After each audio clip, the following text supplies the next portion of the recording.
Today in Holy Week is known as Silent Saturday, and here's why. The disciples had just seen Jesus crucified on Friday. He was buried in a tomb that was borrowed from Joseph of Arimathea, and that's the last thing they saw. So there's feelings of hopelessness, there's fear, they're uncertain about what's going to be next.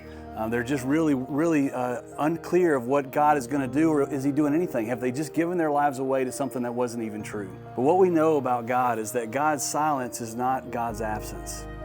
Even when we can't hear Him, even when we can't see Him working, He's always working. Now, on this side of history, we know that tomorrow is Resurrection Day. Jesus is going to come right out of the tomb. He's going to defeat and conquer death and hell forever.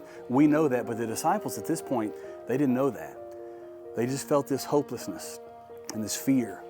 They weren't sure what was going to be next, and was God even going to answer? It felt silence. But again, God's silence is not God's absence. He was working. He was working behind the scenes. Now, I don't know if you're like me. I've had times in my life, though, that there have been times where I've felt God's silence. And sometimes God's silence, it's all consuming and it's all I can think about. God, are you going to come through here? Are you going to provide? Are you going to heal? Are you going to take care of this situation? But here's what I would encourage you with today. If you feel that, know that God's silence is not God's absence. He is still working. He is still working behind the scenes.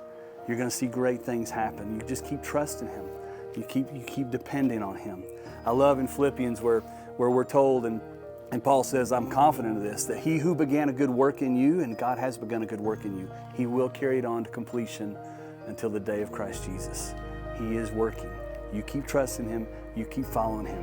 And as an action step today, I would encourage you to reflect on a time that you felt God was silent, but then He came through, and then share that with someone, because that's going to bring a lot of hope to somebody else.